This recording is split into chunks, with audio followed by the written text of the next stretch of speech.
Hello everyone, welcome to our EE533 final project demo. This is Huahua Li.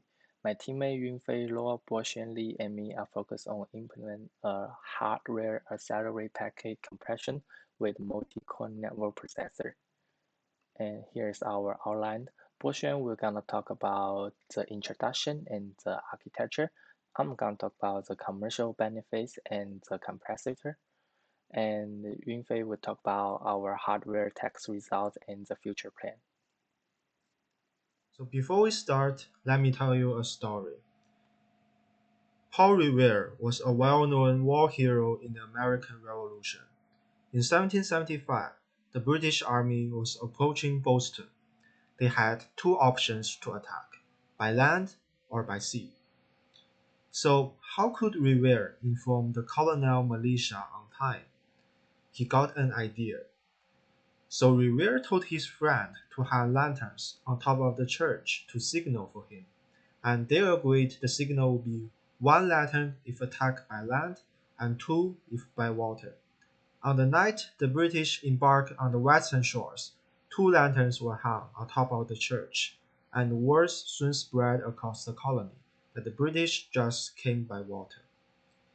So now just imagine if Revere has to spell all the letters the British are coming by sea. He will need much more than two letters. But by making an agreement with his friend, Revere now only needs two letters. This is called a coding scheme. Actually, Revere chose the most efficient coding scheme for his scenario. So this explains why we need data compression in today's network architecture. With compression technologies, we reduce the redundancy of the data and make our limited throughput more efficient. Here I'm gonna talk about two commercial benefits of our hardware accelerator. The first one would be improve efficiency throughput. Take an example of the supercomputer. So in the supercomputer between node 1 to node 2, node to node n is considered a private network. It has a high bandwidth. But if the supercomputer want to commute with the public network, it's considered as a low bandwidth. So if we have a package and if it commute in a private network, that will be very fast because it's in a high bandwidth. So it's very fast. But if that package want to commute to the public network, that will be very slow because the low bandwidth here. So if we want to improve the efficiency output, we can just add our hardware accelerator here. And then when the package commute to the public network, it will first go to the hardware accelerator. And the hardware accelerator will output a small compressed package. And then because the size of the package will be significant smaller, so it will be travel faster in this low bandwidth network. So in this way, we could improve the efficiency throughput.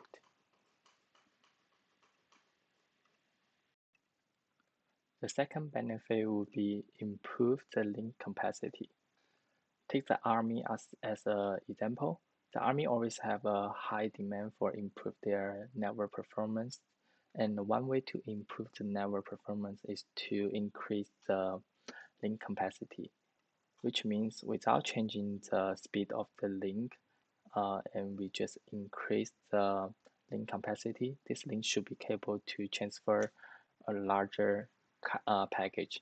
Let's see how this link work without our hardware accelerator first.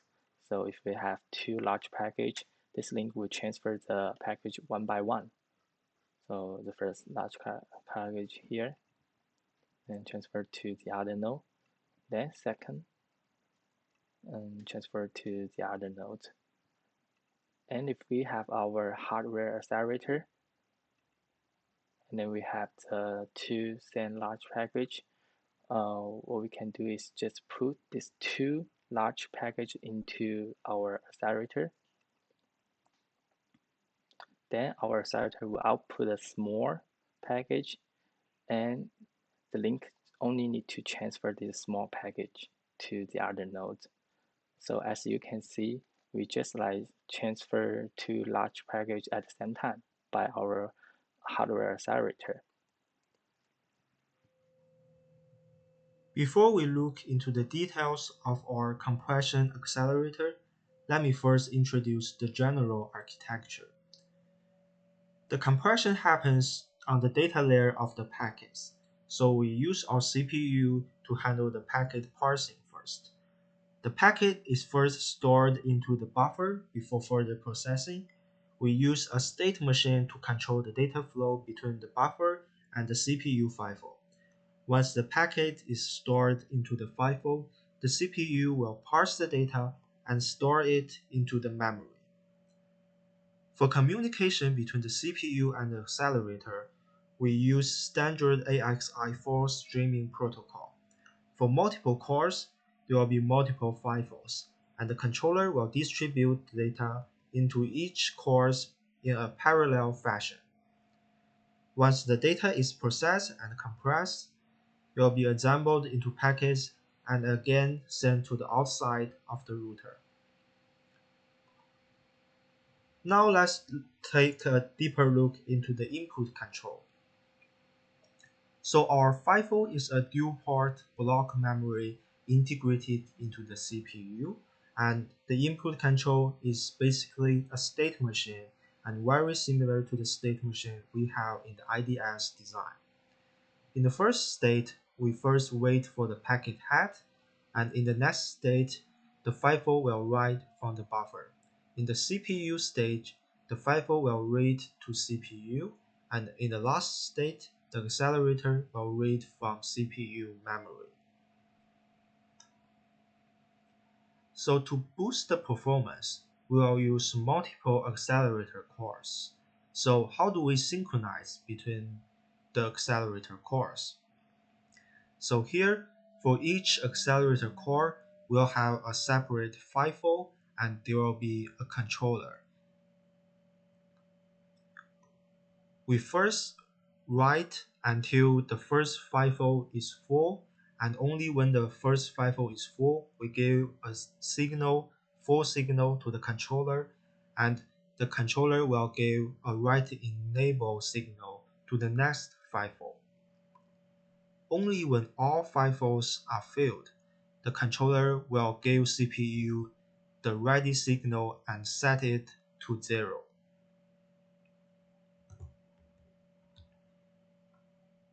Our compression method is called LZW compression. How does this work? Let's look at an example.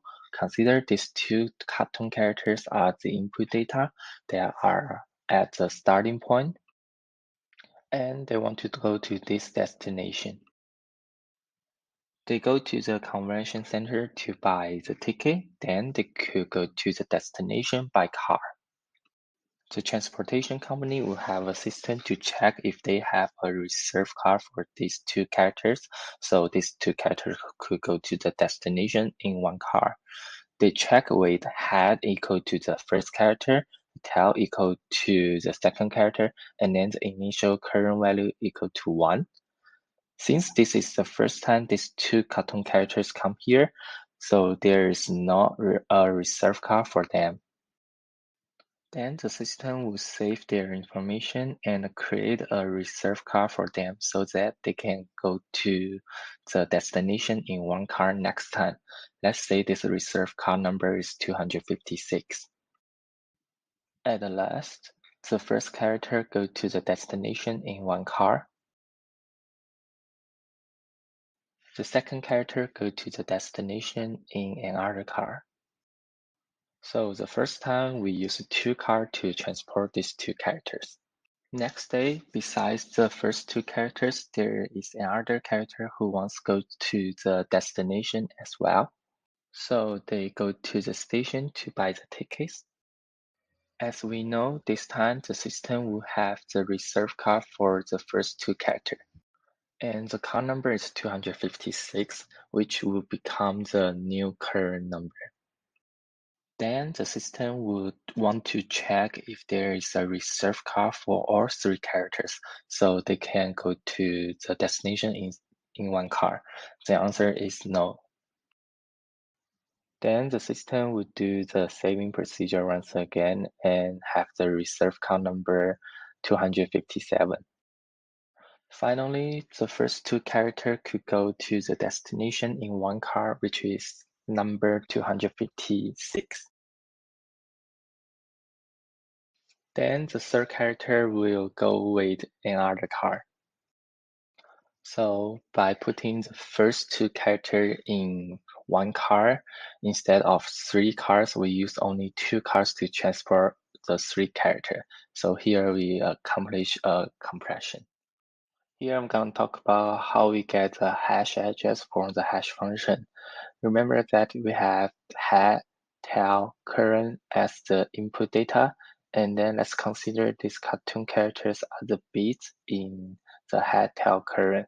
So we have 8 bits for head, 8 bits for tail, and 12 bits for current. So total we have 28 bits, and we'll call this is our hash key.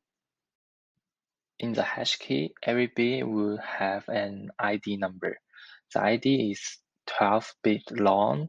It is random by comparing from other bits, and every ID is identical to its hash key bit. First, we want to do a bitwise AND operation between bit and ID. Let's take bit 0 and ID 0 as an example.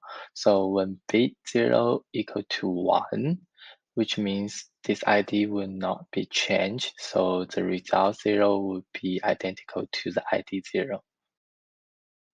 If bit 0 equal to 0, with bitwise AND operation, the ID 0 will become or 0, so our result 0 will become or 0. By doing this operation with all 28 ID and all 28 bits, we will have total of 28 results. At last, we will put all the 28 results in the XOR gate to get a 12-bit hash address. Someone may ask, how about hash collision? What is hash collisions?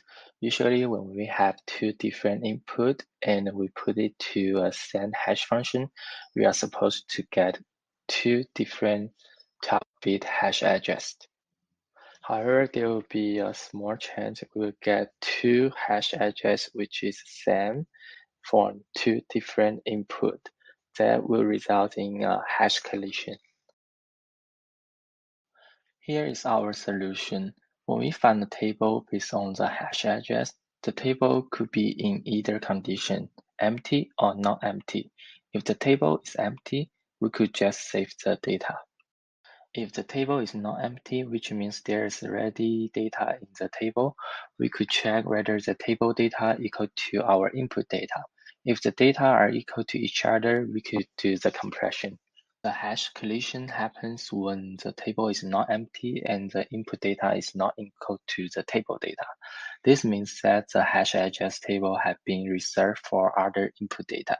What we could do is increasing the hash address by 1 to find a new table that is either empty so that we could save the data, or we find a not empty table has the same data so that we can do the compression. Okay, this is the demo part in our project. I will show the correctness of our design. As usual, the first step is configuring the noise, and then I will go into the final folder and download the bit file. Then we will comprise a stream by NetFPGA and the software on my virtual machine. I mean, use C++. Therefore, I will copy that string here, and with multiply a's and copy this string and switch into the virtual machine. Sorry, the scale is too small, so I need to modify it. Now it is clear to see the details. Uh, so For here, I will remove the previous input file and output file. Then I will generate the new input file, and open it and pass the that string I copied before and save it. Then I touch the output file. Uh, and then the next step, this step means that uh, I will compress the data in the input.txt and save to the output.txt. As we can open the output.txt here, it shows the compressed data. It is hard for human to read. So I close it and rename it. Then I upload to the Google Drive. I could download it in my Windows system. Then I will upload it to that folder, the final folder on the uh, in in my final folder.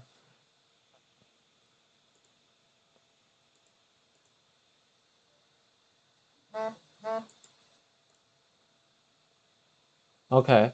Uh, then for now I have upload to this final folder, and then I will resize our hardware on our net FPGA use the Perl script.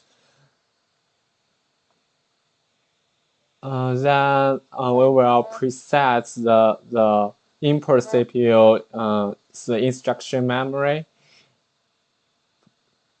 preset it and also preset the output CPU instruction memory to load the instructions, and then switch the node 0. We will set the server here, and then we will go to the node 3, and we want to set it as the client. For now, I need to run our hardware. So let's run it. So our hardware is working now, and then I send the data to the from the client to the server. And we can see here in the server side, we receive the compressed data and save it to the result.txt. So the server will waiting for the next data, next message.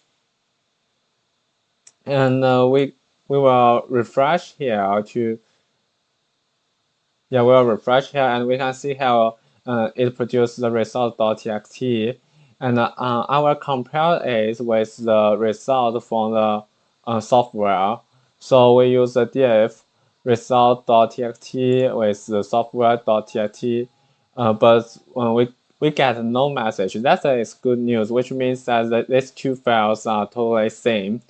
For example, if I generate a new file, let's call it diff.txt and compare it with our results, and the terminal will show this message. Will show that it's different. Okay. So uh, let me see here. So we we got the server and the client node. We use we use this one and download it from the website. We modify it to set it as the server and the client in our terminal. Okay, at the end of this demo, I will introduce our future plan. Uh, for now, we have tested our accelerator on NetFPGA. The performance is not bad. The throughput could meet 25 megabytes per second, which is better than running 7-zip on Intel Generation 6 i7 CPU. However, it is not so impressive. Therefore, we try to figure out why the speed is limited. We guess there are three reasons. The first reason is that the FPGA board is really old. The net FPGA we used was produced about 10 years ago. Another reason is that the number of compressed cores is small. We only use 2 cores. It will be fine at the beginning when 2 cores are empty, but when sender continues sending huge amount of data, all compressed cores will be busy to compress data. The performance will be limited if no available core to accept new data. The last reason is that the clock period is a little long, about 8 nanoseconds. I guess we could increase the clock frequency. So we try to improve it, even though the net FPGA is closing now. We're focusing on improving the single core throughput. Considering the hardware resource surplus, we will use pipeline to replace the previous design. I mean, the previous design is the state machine. Also, it will be good for the timing. So we will use a little more hardware resource, but the new design will have better throughput and run in higher frequency. Thank you for listening.